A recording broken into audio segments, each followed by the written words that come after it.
اعوذ باللہ من الشیطان الرجیم بسم اللہ الرحمن الرحیم صراط الذین انعمت علیہم. اب اس کی مزید وضاحت ہے، راستہ اس کا ان لوگوں کا جن پر تیرا انعام ہوا.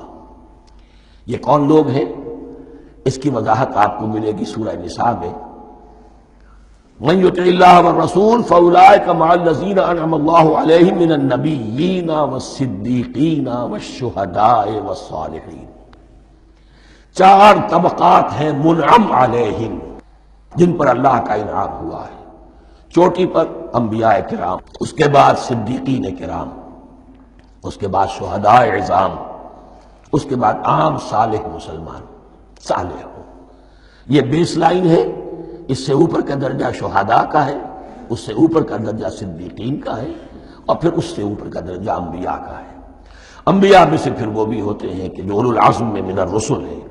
لیکن یہ چار طبقات ہیں، ان کے راستے پر ہمیں چلا. غیر المغضوب علیہم ولا الضالین، جو مغضوب علیہم نہیں ہوئے، جن پر تیرا غضب نہیں ہوا. اور غضب ہوتا ہے ان پر کہ جو ہدایت کے واضح ہونے کے بعد ہدایت کو ترک کر دیں، وہ ہے مغضوب علیہم. جنہیں ہدایت مل گئی ہو، ہدایت کو پہچان لیا ہو، پھر اپنی شرارت نفس کی وجہ سے، اپنی نفسانیت کی وجہ سے، اپنے تکبر کی وجہ سے، اپنے حسد کی وجہ سے وہ اس حق کو رد کر دیں، اس کو ترک کر دیں. ان پر اللہ کا غضب آتا ہے. اور اس میں اس کی بہت بڑی مثال تاریخ کے اعتبار سے یہودی ہے. اللہ نے انہیں ہدایت دی، کتابیں عطا کی، تورات، انجیل، زبور، سینکڑوں نبی ان میں مبعوث کیے. 1400 برس تک نبوت کا تار ٹوٹا ہی نہیں، مسلسل. ابتدا میں بھی 2 نبی، موسیٰ اور ہارون، اور اختتام پر بھی 2 نبی، عیسیٰ اور یحییٰ علیہ السلام. اور ان کے مابین کوئی لمحہ نہیں آیا ہے تاریخ بنی اسرائیل میں جبکہ کوئی نہ کوئی نبی موجود نہ ہو. لیکن انہوں نے اپنی شرارت نفس کی وجہ سے ہدایت تورات سے بھی منہ موڑا. اور پھر سب سے بڑی بات یہ کہ ہدایت محمدی سے، ہدایت قرآنی سے بھی صلی اللہ علیہ وسلم منہ موڑا. وہ ہے مغضوب علیہم ولا الضالین، اور نہ ہی گمراہ ہوئے. یہ لفظ جو آتا ہے عربی زبان میں گمراہ کا بھی ہے اور تلاش حق میں بھٹکنے والے کا بھی ہے. ایک وہ شخص ہے جس پر حق ابھی واضح نہیں ہوا، وہ تلاش میں ہے، اس کے لیے بھی ضال کا لفظ آئے گا.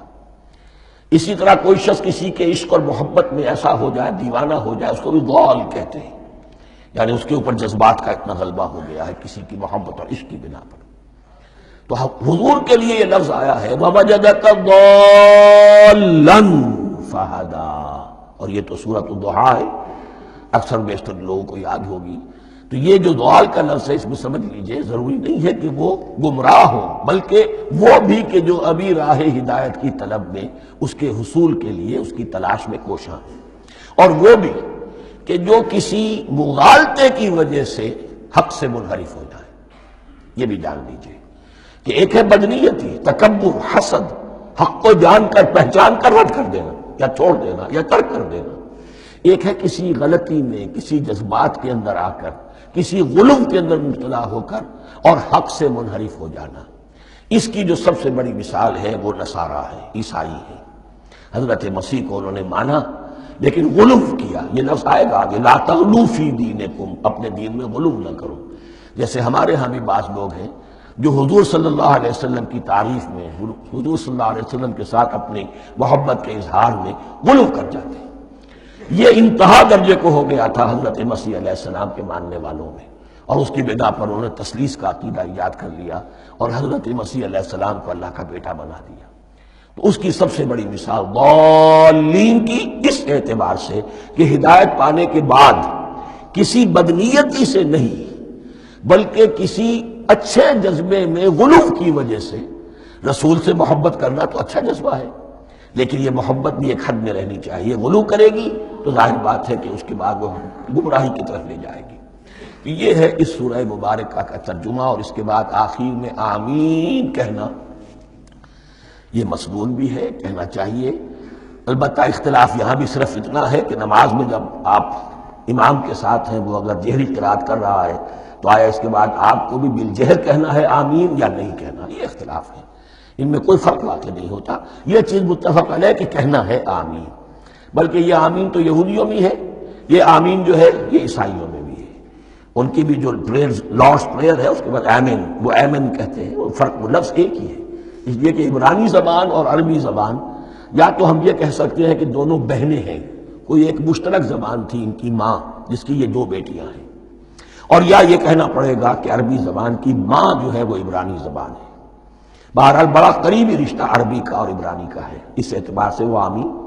اب آپ کو معلوم ہے ہم السلام علیکم وہ کہتے ہیں، وہ سلام کہتے ہیں، فرق کیا ہے؟ وہ تو تلفظ کا فرق ہے۔ اسی طریقے سے اور بہت سے الفاظ ہیں، ان میں بعد میں بتا۔ اب میں اس صدق اللہ العظیم۔